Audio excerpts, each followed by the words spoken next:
Hello student, I'm Mr. Leung. This question is about the cell. So which of the following structure would not be found in a typical plant cell? So we have the cauloplast, cell membrane, plasmid, and the mitochondria.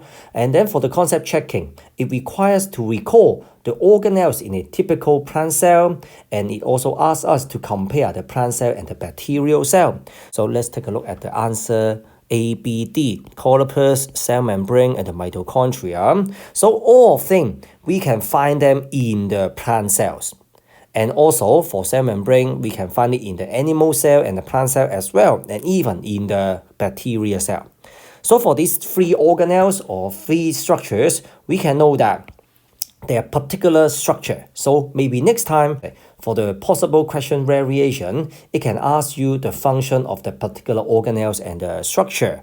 For example, cauloplast is a site for the photosynthesis to making food.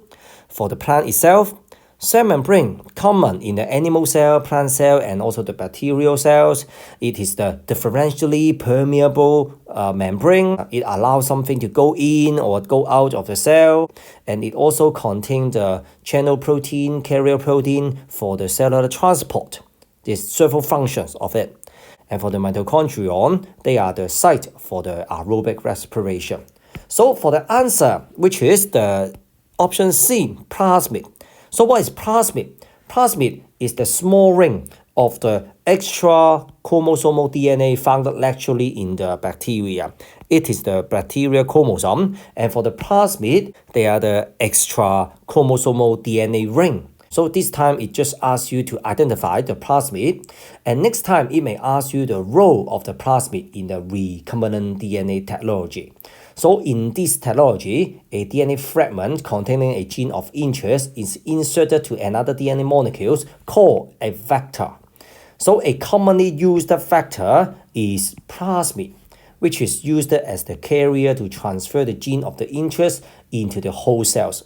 Therefore, for the plasmid, we have this circular DNA, and then we cut it open by using the resection enzyme, and then insert the target gene. So for these DNA molecules, which is the recombinant DNA. 咁多位大家好，我係梁 Sir。今日呢段片咧，我哋就講有關於細胞嘅題目嘅。咁啊，以下咧佢就問翻 A、B、C、D 邊一個結構啦，係唔會喺一個普通嘅植物細胞咧嗰度揾得到嘅。咁所以啦，不難理解啦。今次呢條題目就考翻我哋有關於一個普通嘅植物細胞，佢有啲咩嘅細胞器，有啲咩嘅結構，我哋揾得到嘅咧。同一時間啦，亦都想我哋去比較一下植物細胞同埋細菌細胞嘅分別嘅。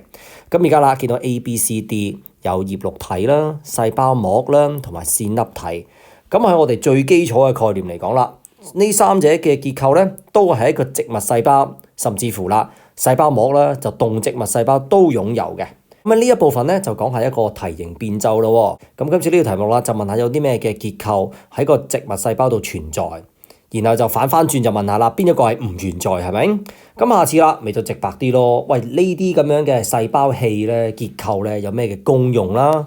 咁啊，例如啦，葉綠體嘅唔使審啦，吸光做光合作用啦。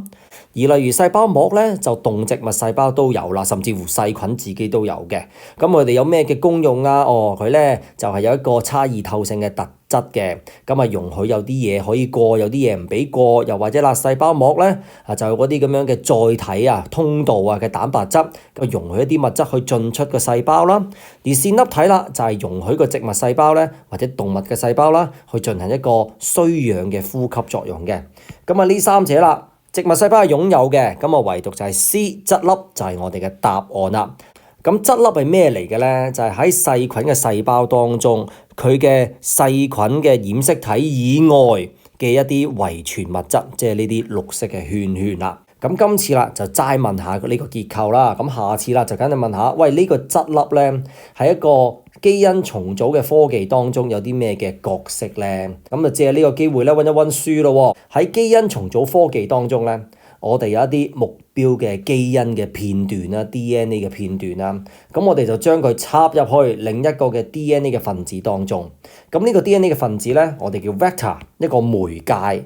而呢個媒介通常咧，我哋就係用質粒，所以質粒嘅角色就係作為一個載體，去將一個目標嘅基因帶到去我哋嘅宿主嘅細胞。